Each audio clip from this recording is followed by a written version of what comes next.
Hey guys, welcome to Finally Clicked, the podcast where we discuss business, leadership, and personal development. My name is Margaret Smith, and I'm the Director of Operations for Pickett Street Properties, a real estate team out of Bothell, Washington. And I'll be here every week with our owner and team leader, Jesse D. Moore. We'll be digging into concepts and ideas that have helped us both personally and professionally. And you'll also get a chance to hear from local and national experts that we know provide massive value to get to the point where it all finally clicks.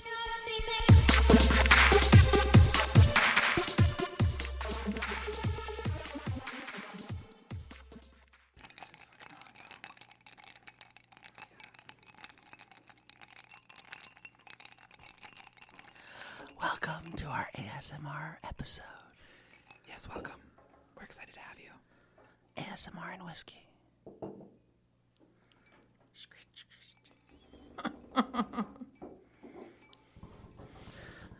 Welcome, everybody. This is our episode where we don't have an agenda. It's so freeing at the same time, frightening.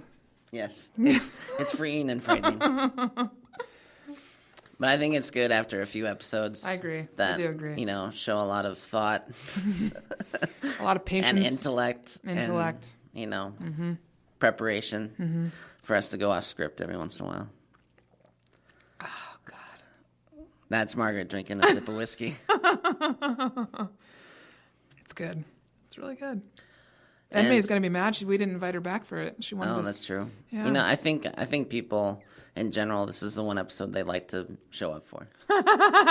Because they just don't even know what's going to be said. And so here's how much, this is all you need to know, is that as we transition from idea to idea, we're going to slip into ASMR.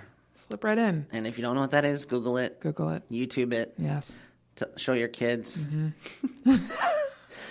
You won't believe what it is, but apparently it's a thing. It's a thing. And we like to talk about it every once in a while and use it to transition from one topic to the rest. I think it's worked really well for us.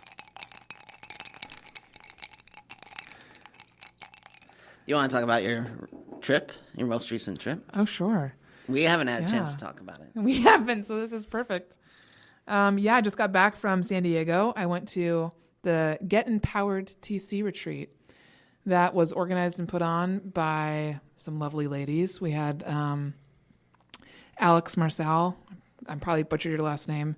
She's from Minnesota. She owns her own TC company. Dawn Kelly, Brinley Tucker, Anna Levick, and, oh gosh, I think I'm forgetting one person. Forgive me, whoever it is.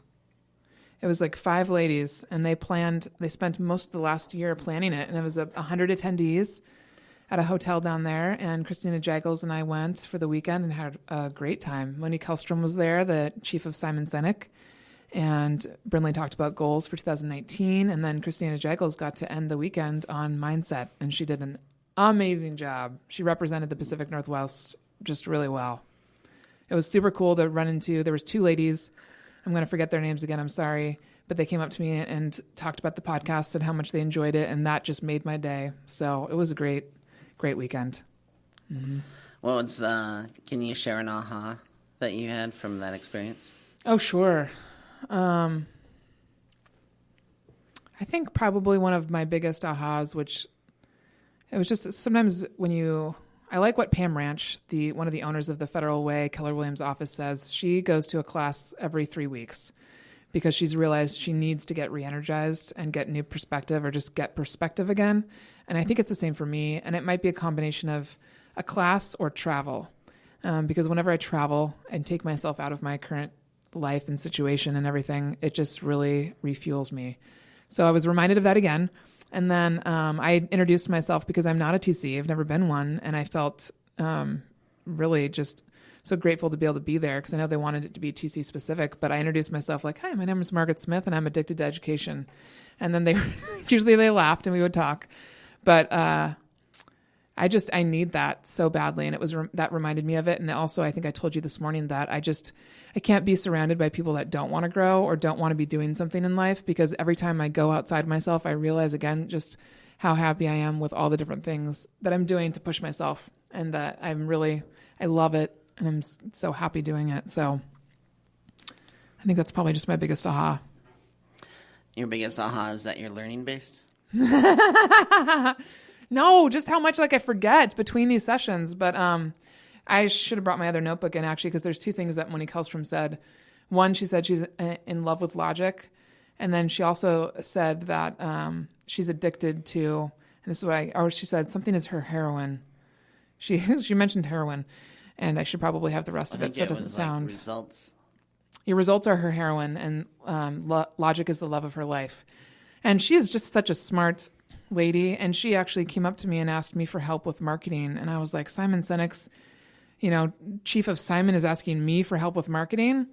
I felt that was just really honoring. So I really admire her. She's out there and she's going to start coaching, and she's going to start doing boot camps for EAs across industries.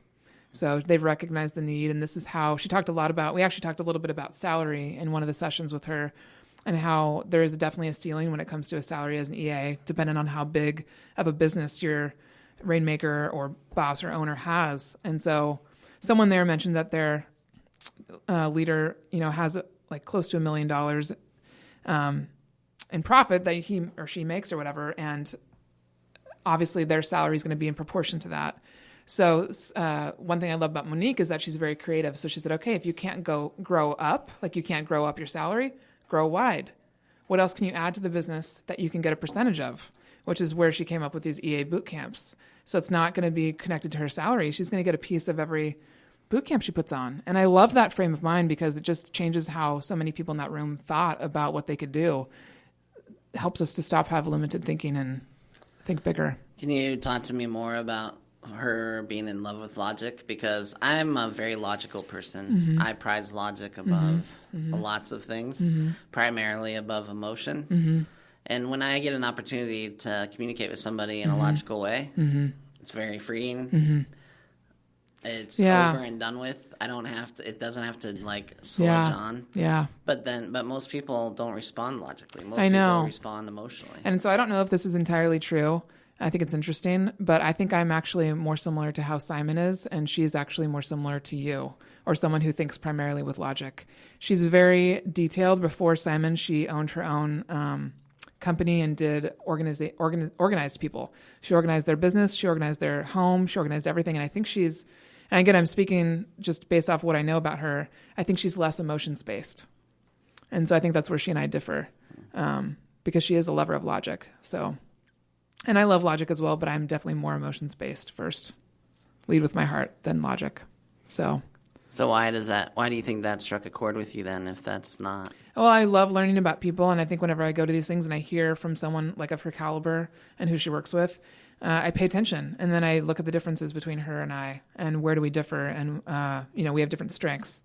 And I think one of the reasons I am good at marketing is because I'm emotions-based, and I think about the consumer, and I can feel like the consumer does. So it just makes sense to me. That's how I feel like I try to develop my awareness. I look at what I'm not as good at, or how I'm different from people. Yeah. Interesting. So interesting. So interesting. Good questions.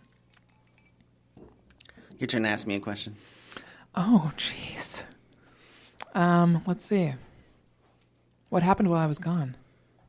I did a 411 with a buyer's agent. Okay.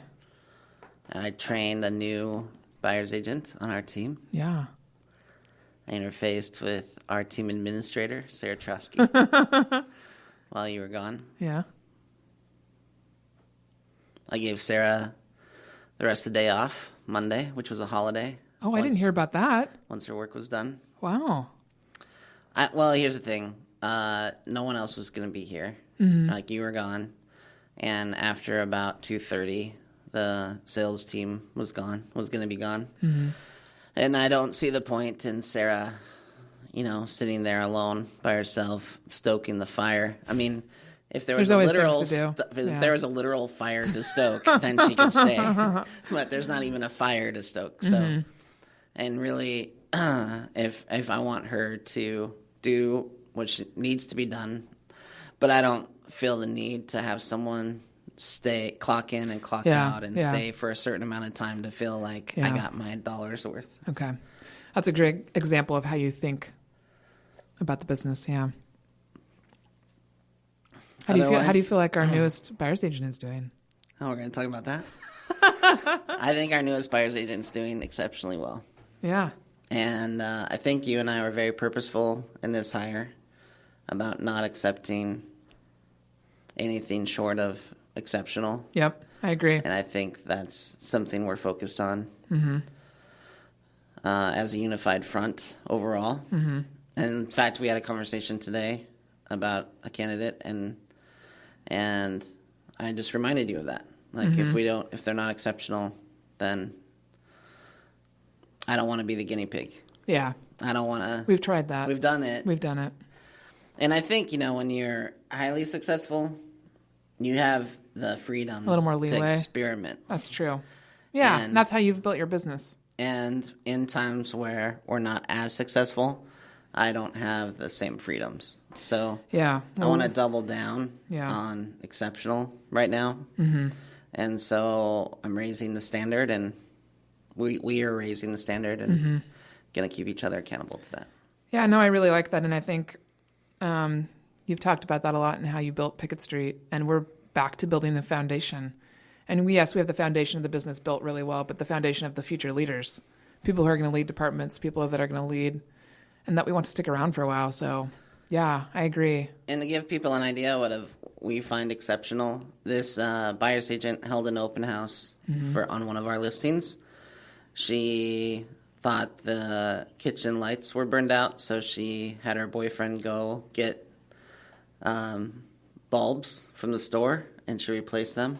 That wasn't the issue, but the fact that she was so proactive, and it seems like a little thing, but it's a big thing. It's actually a big deal. Most people would just notify me, hey, this doesn't work, and then now I have to figure it out. I have to remedy the situation.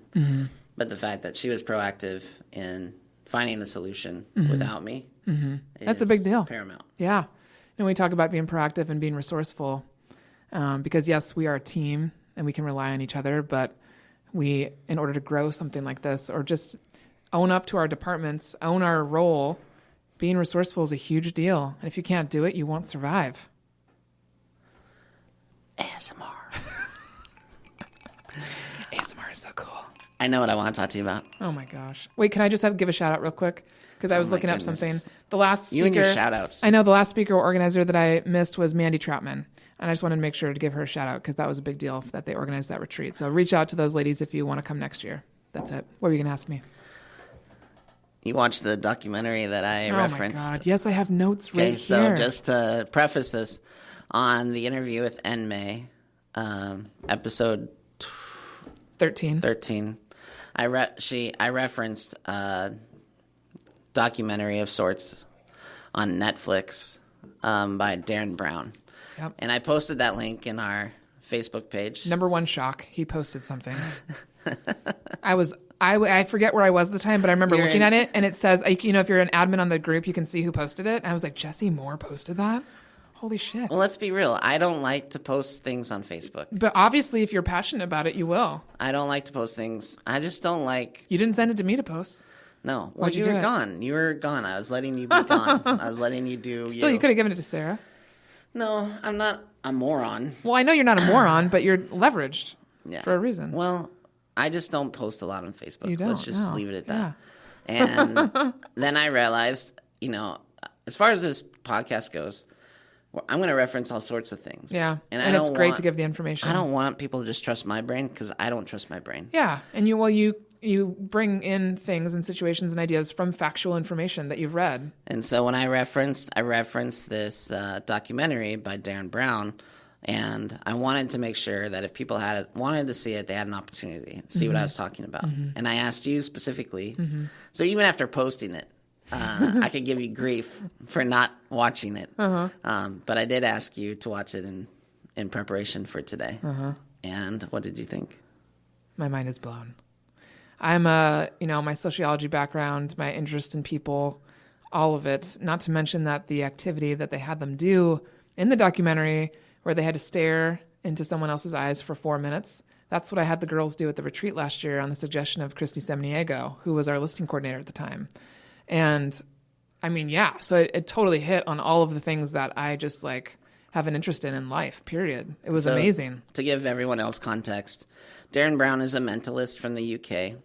He had an idea, knowing what he knows about the human mind and psychology and some hacks that he wanted to experiment with.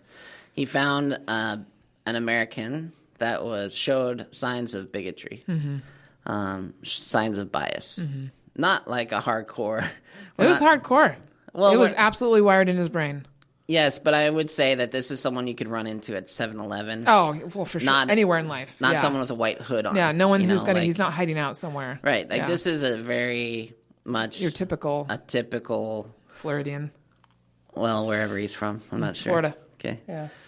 And well, the experiment is can you take someone who has maybe a preconditioned bias, preconditioned either from their youth, from how they were nurtured, how they grew up, the environment they grew up in, to have a particular bias. If you put them in a life and death situation with a little bit of training, could you get them to act contrary to their bias? Yep. And they did. And it was just isn't it a crazy crazy transformation? No, I wrote notes during it because I'm like, number one, the researcher in me is like, the guy was not. They must have. I'm sure they had to get his permission before they like published it and aired it and everything, because he was not. It was all a lie. I mean, he was set up. He was selected from a crowd. Thousands of people applied to what they thought was a TV research show, and then I think 100 people were in the room, and then he was picked out of all 100 people because his bias was stronger, and they thought it would be a good challenge, and then they did like psychological experiments with him and basically got him using, you said is it EFT? The what Enmei talked about when you tap, I think so. When you tap on your body. I've heard of all of that before, and I've seen research experiments around it, but they basically got him to listen to an app which was similar to a meditation app, and got him to respond to a noise that they had on the app repeatedly. And the thing that I think I love about this is it just proves that you have the ability to alter your mindset or alter how you think, because he thought that they had put some sort of a special piece of technology in his neck, a microchip. And that's totally different than, I guess the reason I encouraged people, I referenced it in the first place, is that I know that some people are going to be highly skeptical of Enmei and their practices. Absolutely. I am, to be honest. I just talked to a couple people today who had heard about her from Julie Banta, and I said, hey, I grew up Catholic, dated a Baptist, I've dated all sorts of different religions, and had experiences with all sorts of religions, and there's a piece of me that absolutely believes in intuition. And so I love that discussion. Well, I got off that episode and I said, well, I just got moved to the top of the prayer list, right? Basically I'm saying if the people that know how I grew up and understood the background that I have growing up, they heard that episode, they were moving me right to the top of the prayer list, and my name's floating around my hometown, and they're praying for my soul. And I wanted to find some sort of reference point, some sort of tie-in, some data that people could, some other source of data that verified some of the things Enmei was talking about. And what Enmei was talking about was like this flick on your palm or tapping on your palm. And that cued back to this special that I saw with Derren Brown in it. And I'm like, oh, I saw this illustrated and done and completed. And I saw this person transformed by it. And it wasn't a conscious thing for him. It was an unconscious thing.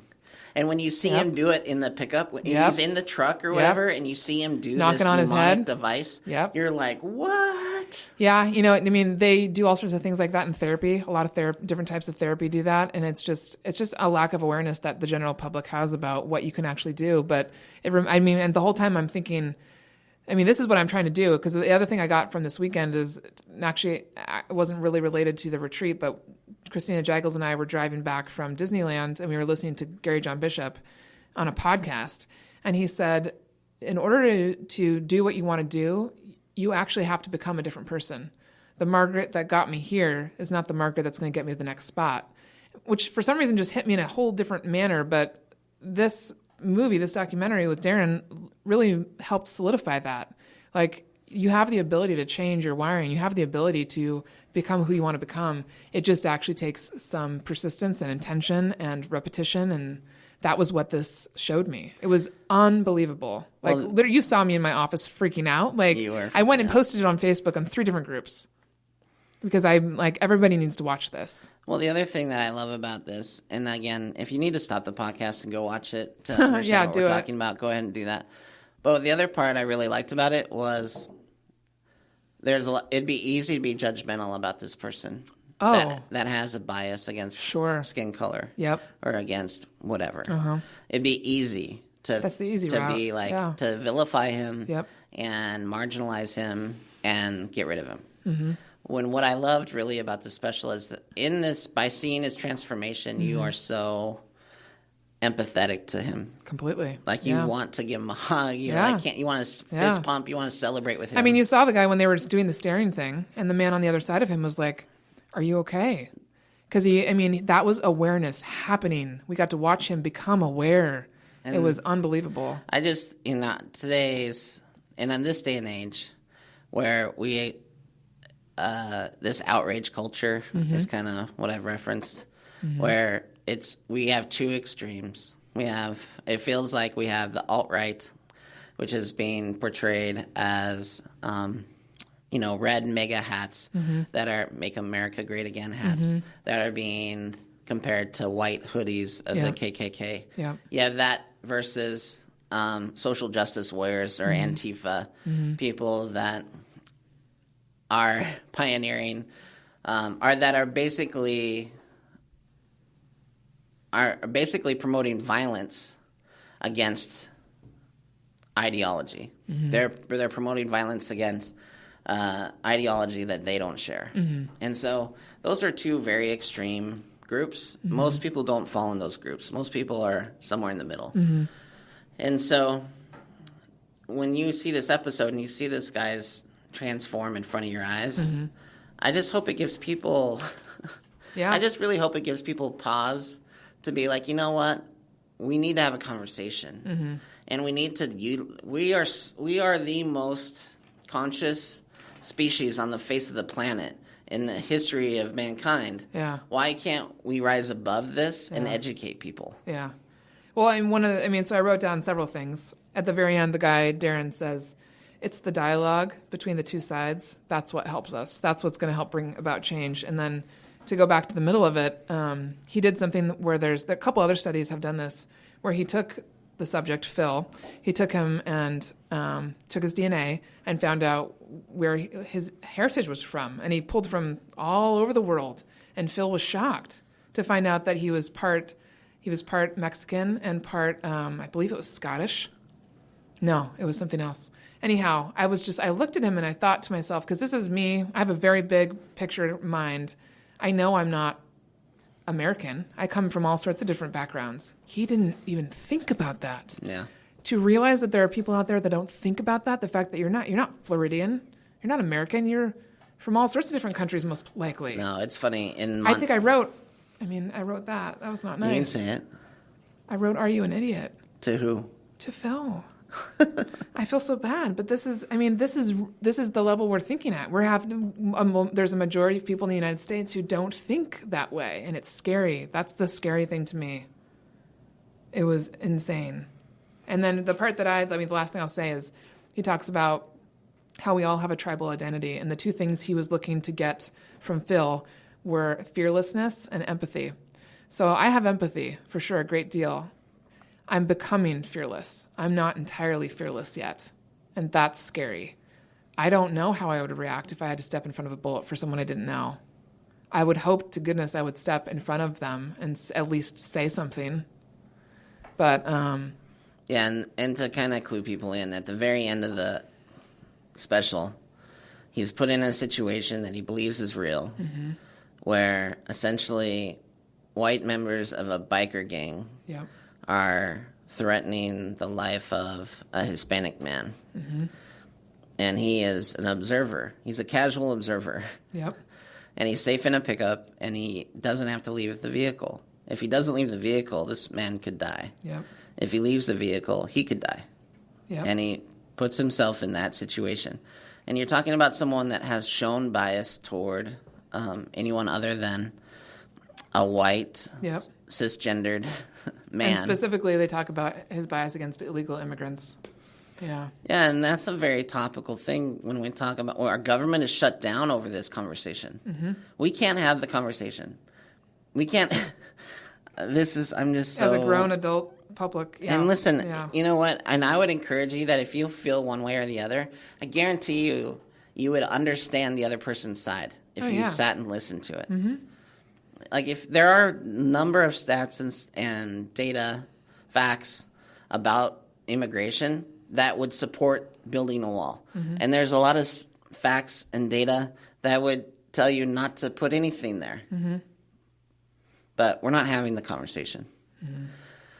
We are digging our heels in, and it's a big game of chicken. Yeah. Yeah. It was... Yeah, I mean, I'm just like, I'm making everybody watch it who's coming to my retreat this year. I said, you guys all have to watch this before you come. If you don't watch it, you can't come in the door. I'm just, I mean, I wish I could sit the whole world down and have them watch it. That's how, like, that's all the subjects that are talked about in that hour. That's basically what I had to do with you. Well, I didn't realize if you had told me the staring part, I think I would have been realize. You just told me you were blown away that I posted something. So if I posted something, doesn't that show that it's important? Okay, so learning moment. Next time you post something, I'll be sure to go and watch it right away because I just didn't know. I had no idea. I remember you talking about the tapping piece, which Enmei had mentioned, but it was the staring thing that really got me, I guess. I know, and I remember seeing that, and I texted Christy Samaniego, who helped you with that part of the retreat. And that's what people are still talking about today. So funny. Sarah calls her partner, Lene from Thornton, her left eye soulmate. And so people understand what we're talking about. Yeah. You did an exercise where people had to stare into... For 10 minutes. Someone else's eyes. Left eye. Left eye. Specifically, it's the side of the eye to the soul. So you take both eyes and you look at someone's left eye. You do. And you don't say anything. You stand in front of them before, like at the very beginning of the retreat, before you've even met anyone. You might have talked outside. They came in. They found a partner that they didn't know. That was the only rule. And then they had to stand there with no music. Well, actually with like kind of like yoga music playing in the back, no words, and look at that person's left eye for 5 minutes. And then I timed them. And at the 5-minute mark, then they had to hold hands for another 5 minutes. And then we didn't talk about it, didn't say a word about it until the end of the retreat where we did it again. And at the very end, that's when Christy said I could talk about the fact that, look, you didn't know this human when you first came in the door. And how do you feel about them now, 2 days later? It was super powerful. For a lot of people, that was really uncomfortable. There was a lot of giggling, dancing, people that did whatever they could to make it less uncomfortable. But there were some people that took it really seriously, like Sarah and Lene, and other people who felt an absolute connection. Because you can't help but see the human when you look in their eyes. Just to challenge you for a second. Please do. Challenge away. Did you do the exercise? No, I was not supposed to. Because I was the leader of the retreat, and I was also the person who was leading the exercise. And so it was actually to actually help start the retreat off. That was what I was supposed to do. So I would have liked to have participated, but Christy said as the person who was leading it, it makes sense a lot. It was to set the tone. So it was an amazing experience. And I'm still trying to decide actually if we're going to do it again this year or do something different because 50% of the participants came last year. And I always like to mix it up, but it was so awesome. So I can't say enough about this movie. 50 minutes of your time, go watch it. Yeah, I heard of I saw him on Joe Rogan's podcast. What is he like to listen to? Now I'm gonna have to go listen to that because Joe or Derren Brown? Derren intrigues the shit out of me. Well, Derren, I mean, come on, mentalists are a little bit off. They're a little bit off. Mentalists? Yeah, mentalists. That's what he calls himself? Yeah. Because he said he was a psychological illusionist. Well, so mentalists are. I think mentalists would say. He could be highly manipulated. I mean, he is. No, obviously. He could. But essentially, there's a history. Listen, magicians. Yeah. Comes from, hundreds, thousands of years of practice and passing it on like an oral history and one person showing another how to do these things and those tricks being expanded on over time. Yeah. There are psychological hacks that are absolutely effective that have been passed on for hundreds of years. I know. And some people make a study of this, and he's a person who makes a study of this. Mm-hmm. Oh, my God. And so... Like the dead hand thing. What? The dead hand thing. In the middle of the thing, he has the guy put his hand there, and he said, imagine your hand has no feeling. You can't feel it, right? You can't. Right. Yeah. And then they put a stake through. Basically, they put a nail through his hand. Yes. And then as they're watching, as the movie's going, then it flashes up words that the guy is saying, that Derren is saying. He laughs because that is encouraging and it creates connection. I mean, some of that stuff I do. Well, so I'm trying to think of the magician who's like super famous, who he like puts himself in a chamber, like a room. Okay. And gets himself out of it. I'm Googling magician to try to figure out this guy's name. Who is the best magician? David Blaine. All right, so David Blaine is a magician, but a lot of the stuff that he does is a mentalist activity, meaning it's not a trick. Okay. It's him. He knows something. He knows a hack. He knows. So, for instance, he's done a trick where he stays underwater for a long period of time. Okay. He does so by training to stay underwater a long time. He does a thing where he puts a nail through his hand, just like Derren Brown does in this episode. And what they show is that there's a certain point in your hand where if you put it just right, there's no nerve. It doesn't hit any nerves. There's no nerve endings. You can do it without pain and without blood. There's no blood vessels. Okay. Like there's a way to do it. Okay. Right? And so it's like, to me, it's like mentalism and anything. It's like anything that you've mastered. Yeah. It's like the plumber that you pay $1,000 and he hits the pipe with a hammer and everything works and you're like, you only hit the pipe. It's knowing where to hit the pipe, right? Yeah. It's having a level of mastery where it above seems everyone else. Seems so easy. seems like magic. Yeah, gotcha. Because it's so easy. So true. Just like how I do real estate. Oh my gosh. Yeah, that was an epic movie. ASMR transition. Transitioning now. Transitioning. What are we transitioning to? Away from that topic. Away. Okay. Into your turn.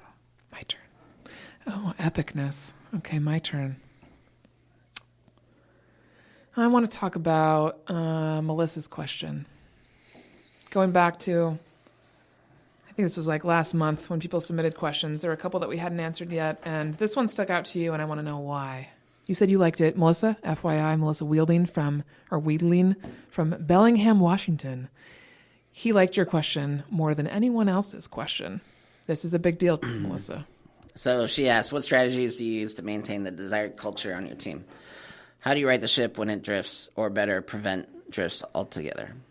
I think we're kind of going through this a little bit right now. I would say if you walked into our team or into our offices at any point in time, usually we have a very clear culture. I would say it's productive, fun, purposeful, regimented as far as like time blocking, and we have an agenda and we have a schedule. That's basically true most of the time. There are times in the past 6 months we've gotten really lean for a number of reasons. We had some people. Real estate, the industry overall, is challenging. It's not easy. If you just decided, hey, I don't like my job, I'm going to become a real estate agent, you may have made a bad decision in the last 2 years. And so we've had some people that make that decision, and then they went back to full-time work. They went back to W-2 employment. We had people move, and these things happen. And, you know, we didn't have to deal with this for a long period of time. We were known as a team that had low turnover, people stuck around, and that, you know what, is a happy accident in a lot of ways. And that, you know, if you're going to own a team, you have to fall in love with the hiring process and the letting go process. And you just can't be emotionally impacted by it. Yeah. You have to find a way to not be emotionally impacted by it. Totally. And so I don't mind getting lean. I try to be purposeful about the seasons and business. And I'm not going to add a bunch of people in October. Yeah. Doesn't because make any sense. That quarter is going to be a less productive quarter. And for a brand new agent coming out of the gate. Right. If you don't have things to do, you're not going to stay engaged. No. And then you just get money hungry and you get, what do they call, commission breath? Yeah. And so I like to add people in January. After we get through the holidays, add people in January, train them through the upswing into the spring, and that's what we're doing this year. Mm-hmm. Now, that being said, it's a different culture when there's fewer people here. Yep. And it's actually easier to maintain the pillars of our culture, I'd say, when you compare us to like teams that are growing too fast, too many people. I agree with that. Yeah, we don't ever grow too fast because I'm so diligent to a fault. I'm diligent to a fault about it because I care about every person. I want to make sure that they have an opportunity to succeed. Yep. I want to make sure that there's leads for those people. Mm-hmm. And so I will say that I noticed recently that the culture had changed and I wanted to change it. Mm-hmm. And it was a lack of energy. Mm-hmm. It was a lack of productivity. Mm-hmm. And part of that's seasonal, affected by seasonal activity. But in order to change that, we had to get very clear about who we wanted to hire next. Mm-hmm. So I think part of the answer to your question, Melissa, is being aware. Mm-hmm. Like, do a quick write down what is the culture of your team right now, literally. Mm-hmm. Don't go super positive. Mm-hmm. Like, just be real. Is it super positive? Mm-hmm. Is it negative? Is it somewhere in the middle? Mm-hmm. Like, if this is a pH test on a sample of water, where are you going to show up? Yep. Just embrace the truth, whatever that may be. Mm-hmm. And then, once you know where you're at, then you can determine where you need to go. Mm-hmm. I determined we needed more energy, more optimism, more activity. Mm-hmm. And that meant, and you and I have talked about it, and we knew that we had a bunch of introverts on the team, and we didn't want to hire anymore for a minute, right? Yeah, we need a balance, for sure. Exactly. And we have, I believe that both introverts and extroverts can be successful in real estate, absolutely. And the pattern that I've seen is when we've hired introvert after introvert, we have a tendency to not make as many phone calls, not to have people at our events that aren't willing to go out and talk to new people they don't know. And in real estate, if we want to get leads from outside the 94% of the business that comes from what you've developed, we need some extroverts. Right. Now, I will say this. I think we went introverted. I think we went towards the introverts because we were a little tired of the drama that comes with some extroverts. I would agree with that. And so I think that was moving. Yeah. And to be clear, like, we know that there are extroverts that are drama-free. Absolutely. Right. And there's plenty of introverts that are full of drama. Totally. Yes. But I'm just saying that. I agree with you. In the moment, it's like, hey, this is how much drama we can handle, and then we moved in that direction. And so everything is counterbalanced. Yeah. So for us, we're counterbalancing. Mm-hmm. Counterbalancing towards the more dynamic, more expressive, more verbose team member. Mm-hmm. And then that changes the culture of the team. Mm-hmm. The other thing I want to reference is reading books. I just think... There's so many people that don't do that. I just answered another question today on Facebook on... Somebody just asked in one of the EA groups, what do you guys do for your team meeting in order to shake it up a bit? I'm, having trouble keeping people's attention. And I just, in the comments, I said, read a book. Read a book and then discuss it. Because when you read books, the cool thing about it is that every week something different comes up. And we learn something different about someone's personal life. And by learning about each other personally, then we bond together professionally. And that, again, is a big culture piece. If we didn't read books, actually my level of enjoyment would go down tremendously because... you guys keep me accountable to reading. And reading, like you've said before, and our coach has said, every time you read a book, you download another few years of experience from someone else into your brain. And because we read books, we talk about things like family trauma, experiences that people have had. We gain perspective on, what their past experiences have been in different jobs. I mean, you name it, we've talked about it at a team meeting. And racism, sexism, everything. You cover the gamut. If you're not reading. Members, I think every single team member has cried in a team. Every single one of us. From a book. Absolutely, because it hits you. Yeah. And so to me, I love reading books as a team because it means we have a common language in the books that we read. We have a shared experience in going through a book together and talking about how that affects us personally and professionally. And it is something that a lot of people have taken on with their teams. Yeah. But we've been consistent since 2011. Since day one for me. Yeah. So for 8 years, we've been consistently reading a book. And it was kind of neat when one of our team members moved to Texas, and he sent me a picture. Yeah. Because he's moving out of his house, and he's moving to Texas. And he took a quick picture of all the books he owned because the team bought him these books, and we read through them together. Yep. And he just thanked me for that breadth of experience. Yep. And for that knowledge that came with that. And that was a really powerful thing for me. I love stuff like that. We just had a past teammate who came in like 2 weeks ago and said, I have to tell you guys, I've never been pushed so far outside my comfort zone since when I worked with you. And I kind of miss it. Yeah. And that was someone we loved. Oh, loved. And we wished that he could be on the team. And he's not, but we still had an impact. Oh, 100%. Yeah. So I just I can't say enough about books are a part of our culture. Just part of who we are. Well, and look, I mean, to be even more clear about it, we wouldn't be interviewing Susan Scott if we hadn't read Fierce Conversations. Yeah, no.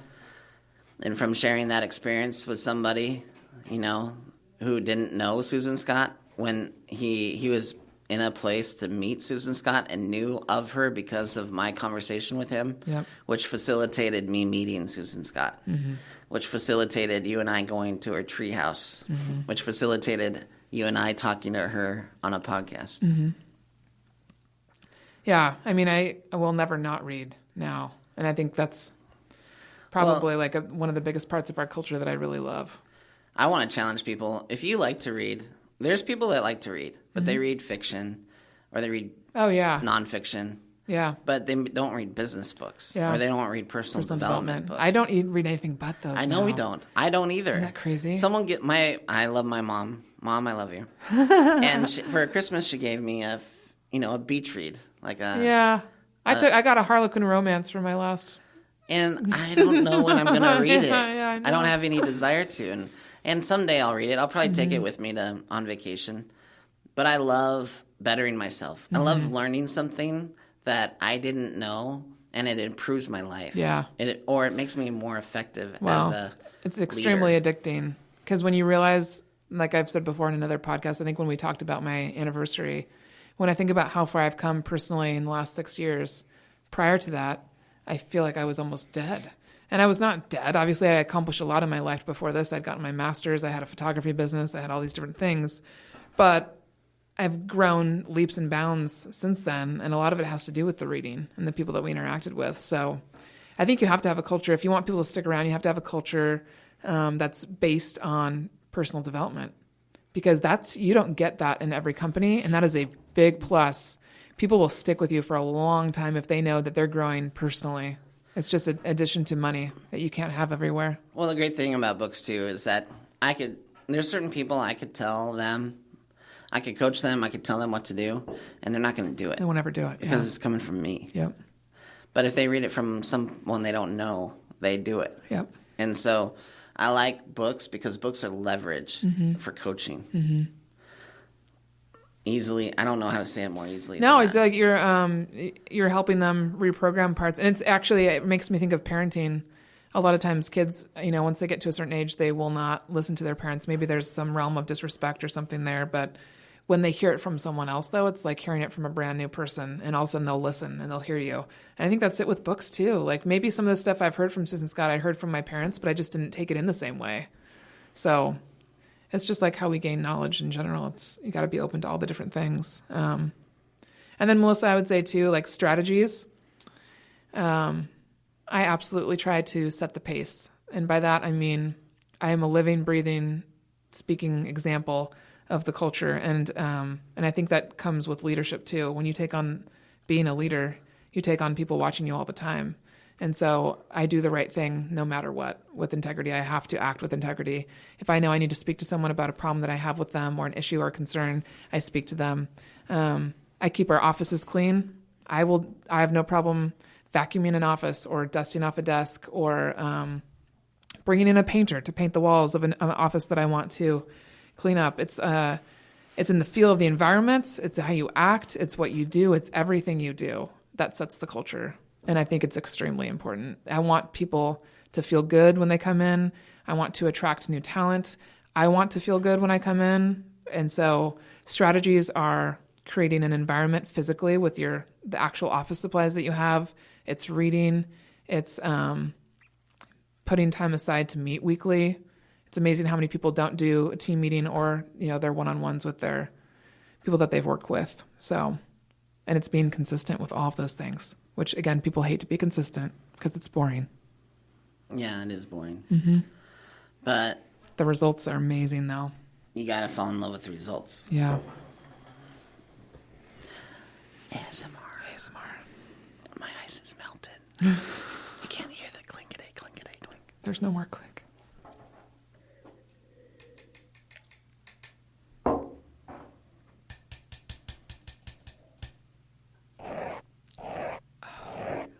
Oh my gosh. Jesse was just petting the microphone to see if can you hear this noise? I don't know. Either it sounds awful. You can't hear it at all, or they're pulling their headphones off. All right. You're going to New Orleans soon? Yeah, that's coming up next month. I am not going to New Orleans, and it is so Keller Williams has an event in New Orleans in February, mid-February. And because of a series of events regarding my personal life and prior engagements, I can't make it. Mm-hmm. I'm sending Margaret as our emissary, of course. And you've been to, how many family reunions have you been to? I started in 2012, right? So 13, 14, 15, 16, 17, 18. This will be my 7th. I don't think I've missed one. I think I missed a couple mega camps, but not family reunion. Did you go to Anaheim last year? Yeah. Okay. Yeah, so maybe I didn't. I'm trying to remember. I don't think I did, actually. I think 6. I went on my own. And so I went on my own last year. You're going, we often take the entire team. Mm-hmm. Just the way it worked out this year. Mm-hmm. You're going. What are you looking forward to? One of the first things I'm looking forward to is I'm having dinner. So I'm being purposeful. Each year I learn something new. And the first couple of years I went to all the classes, which was great because I had to get to know people.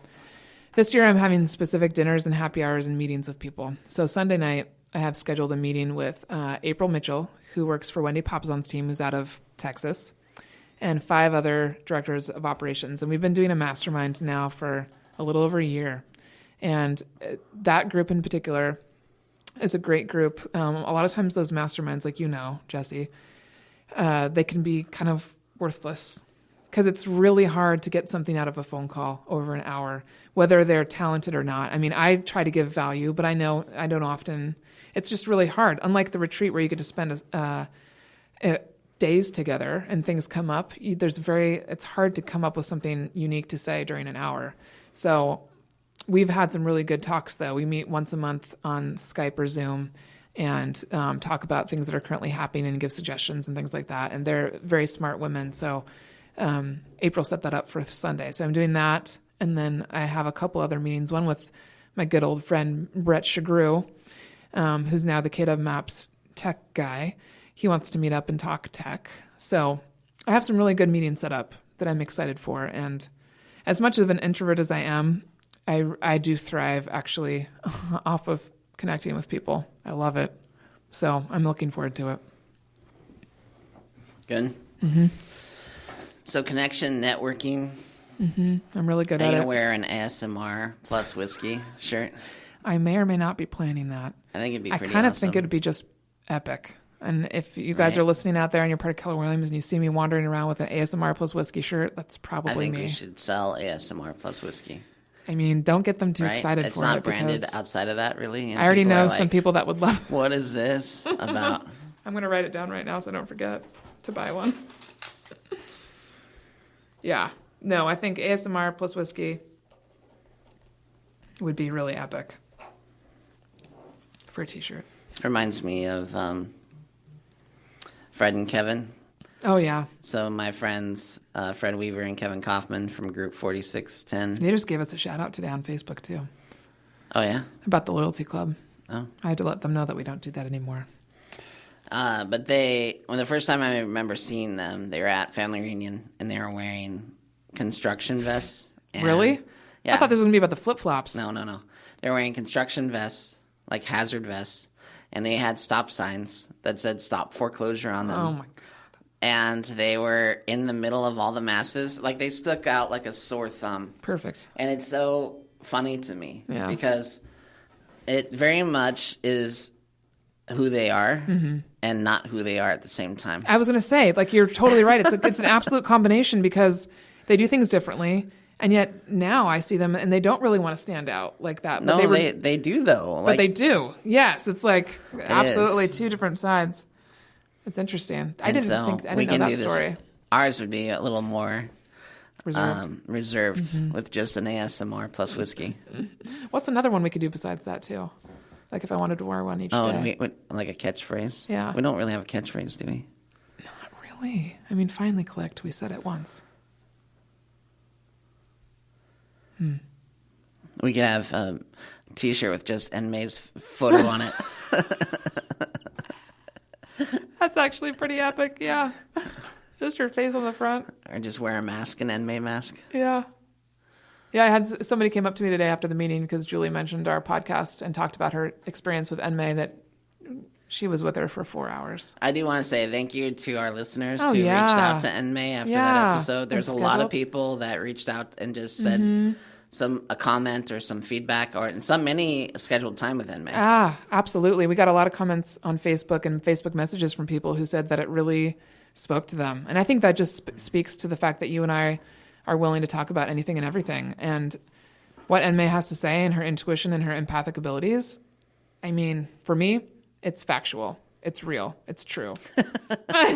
Jake, if you could see my face right now, it's so real. But for a lot of people, they're very skeptical, and that's okay. But we had enough people reach out to us afterwards to tell us how that it impacted them, that I know for a fact she got at least 5 meetings. So there's probably more that I don't know about. But Julie mentioned it, and then one of the agents came up to me afterwards and just said, can you tell me more about this? And what exactly does an intuitionist or intuition strategic advisor, what do they do? Intuitive strategic advisor. So feel free to email me if you have questions, but that was one of my favorite episodes. All right, so let's go through our episodes so far to a degree. Okay. And let's just go off the cuff on a few. Okay. All right. So, this will be good, actually. We give people pointers on what to listen to. Yeah. Top 10 communication tips. That has got the most listens by far. Really? Still. It's over 300. Yeah. We have over 3,000 downloads now. Okay. And the communications one is very popular. Well, the most recent, Susan Scott. I mean, our new hire said that one spoke to her the most. And that one's at about 150. Well, you don't have to get stats on every episode.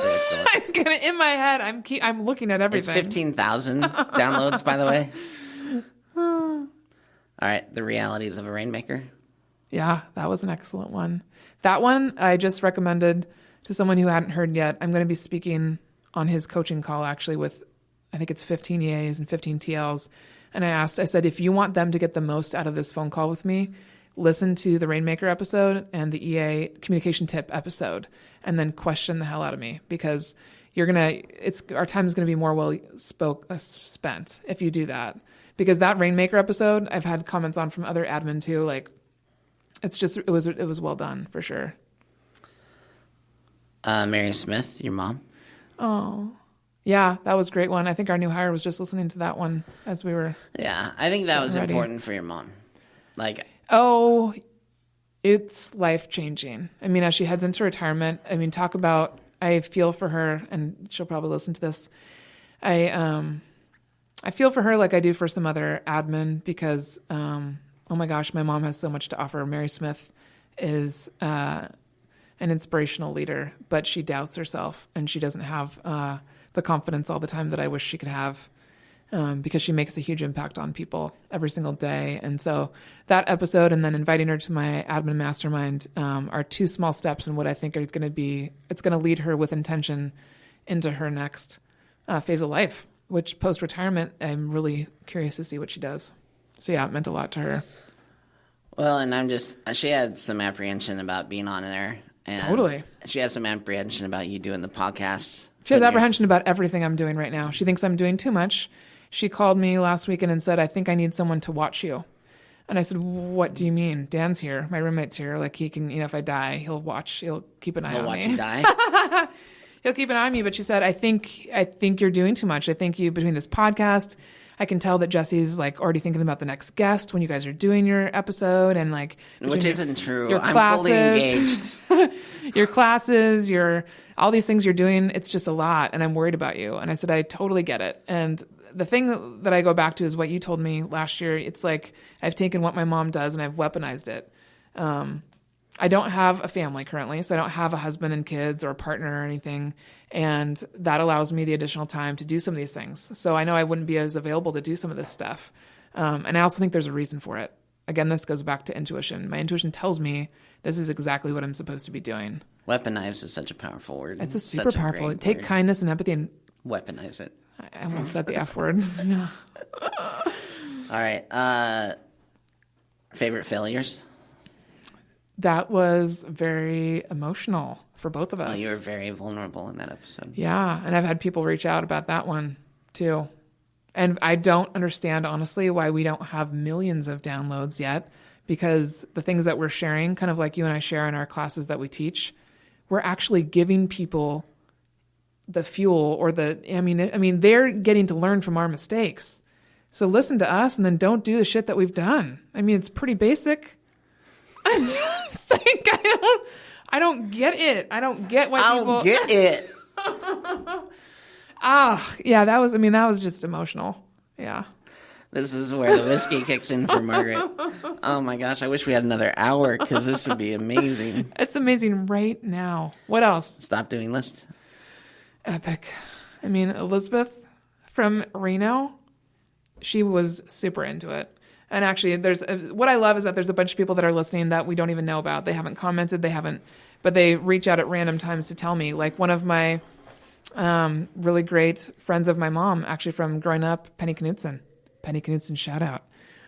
She's listening, and her daughters are listening. I swear to God. I love shout-outs. I'm putting shout-outs on my pet peeve list. We're going to do a pet peeve episode, and it's basically going to be me going off. You know what? And I'm adding your shout-outs because no one has any context. It doesn't matter. The person knows. We should get a Christina Jiggles t-shirt because that's how much context you give to your shout-outs of other people. Then people will be like, who's Christina Jiggles? And you're like, I don't even know. I'm wearing her shirt. I don't even know who she is. You know who I've heard from yesterday? Kaylin Hubbard out of Missouri. No idea who that is. Missouri, not Oklahoma. He corrected me. He's from Missouri, and he has a business down there with Jessica Hubbard. Jessica came to my retreat last year. Kaylin loved the shout-out. He loved it. People love shout-outs. Even though you did it wrong. I'm just saying. Did I do it wrong? I don't know. Is he from Oklahoma or? No, he's from Missouri. But the stop doing list, to go back to that was pretty powerful. People loved that. And we got some people to repost their stop doing lists on social media, which I think is great.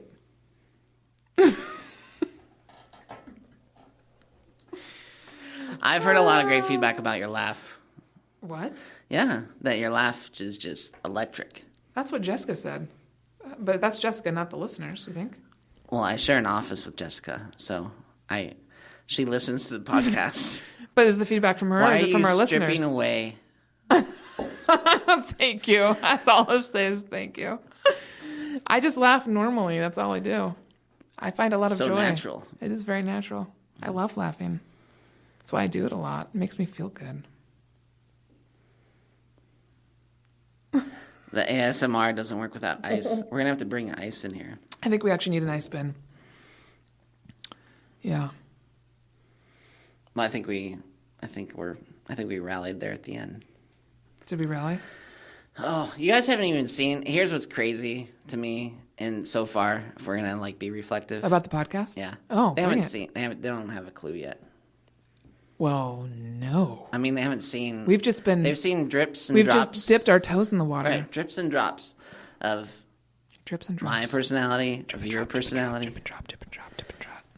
And I'm just saying, I get fired up. I get really fired up. Yes. We're gonna have a fired up episode. Yeah. No, you're right. We've just dipped our toes in because we wanted to give you guys a little introduction of what we're like in these last 14 episodes, but this is just the beginning. Yeah, well, the training wheels are about to come off. Whoa. I'm excited. Yeah. Well, you know what? This is a random episode. It's meant to be random. There's not. Can I give one more shout out just to myself? God, enough with it's the just to myself. To yourself. Yeah. Hold on. I just want to tell you guys that so I'm teaching a class next Thursday, the 31st of January. If you're in the area, I actually have one person who wants to fly in from Missouri. Missouri, shout out again. Hopefully she does. But I'm teaching from 1 to 5 at the Keller Williams Bothell office. I just want to recognize the great state of Missouri. And this class, if you haven't been to it, it's called Perspective Through the Lens of a Director of Operations. This is the 2.0 version of my class that I've been teaching for about 5 years. And you get to hear all about recruiting, training, hiring, retaining, admin. And through telling you that story, I tell you about some of the Pickett Street systems and ins and outs, like behind the curtain stuff with our team. So it's a really powerful class. I'm going to cap it at 50. I think there are actually just 16 spots left as of today. But it's next Thursday, the 31st. And I have 2 spots left for the Pacific Northwest Operations Retreat. And this is going to be the last time that I announce it. I'm going to announce it on Facebook today. And after that, I'm not doing any more advertising. I'm just going to be specifically messaging people to lock up the last 2 spots. So thanks for letting me do that. I will say, if you live in the Pacific Northwest and you haven't bought tickets and you listen to this podcast and you haven't bought tickets to Margaret's class, on what day? Thursday the 31st. Thursday the 31st. What are you doing? Yeah. Like, what? Obviously, you have what? It's not probably too many things to do. You just obviously haven't taken a second to go to the website or register. Mm-hmm. And so I'm going to tell you to take a second and do it. Make it happen. Because this is, and I think about this class a lot with you, Margaret. When you first taught this class, I was a shell of myself. It was something. I don't think I ate for 5 hours before.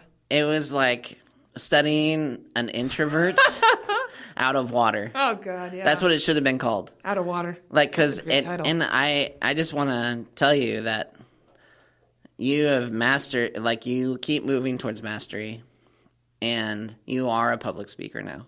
Wow. When you started, you were not. No, hell no. Yeah. And so I'm very proud of you. Oh, thanks. For not only doing the class, but doing it, you were way out of your comfort zone when you first started. Mm-hmm. You continue to act outside of your comfort zone. I'd say it's well within your comfort zone now. Yeah, I still get nervous, but within 5-10 minutes you I like can to calm show down. up. You like to throw up or do a shot, or both. Yeah, I haven't actually thrown up before.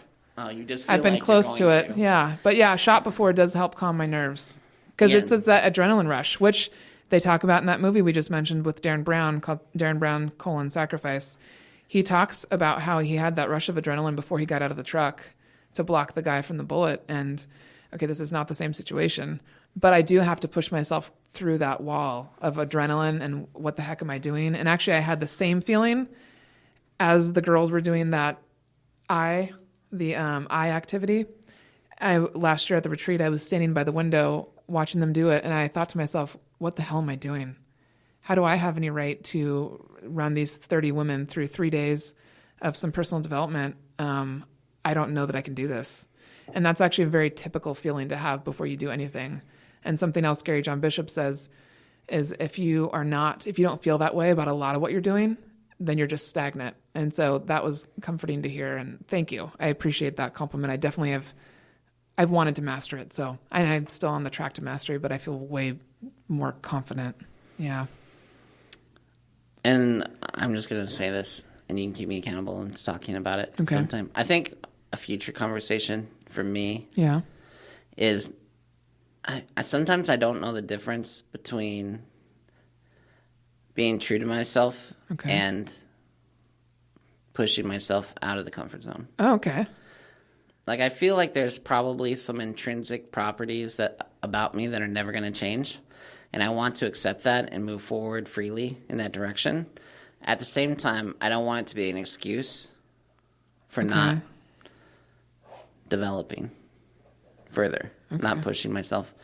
And it's funny, I've been thinking about this a lot personally related to my social environment. because I get really uncomfortable in certain situations and in a larger crowd. Sure. Yeah. For lots of different reasons. Yeah. I am an extrovert. But I tend to be introverted for an extrovert. And there's part of me that wants to be extremely rigid about certain aspects. I think if you question too many things about yourself, Yeah. I think you can lose your foundation. You can seem untethered. Yeah. Not grounded. And so that's something I'm thinking about a lot, is not making an excuse where I'm not going to change in this way. Being open to change, and then kind of respecting the parts of me, the ingredients in me that make me. Okay. And not. I agree. Not negotiate on that. Yeah. Yeah. All right. That's an interesting one. All right, we better wrap this up. Wrapping it up.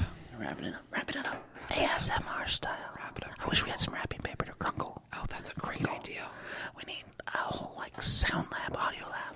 This probably doesn't work.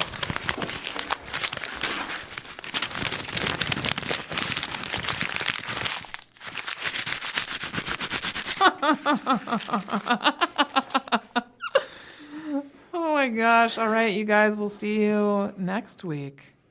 When Finally Clicked returns.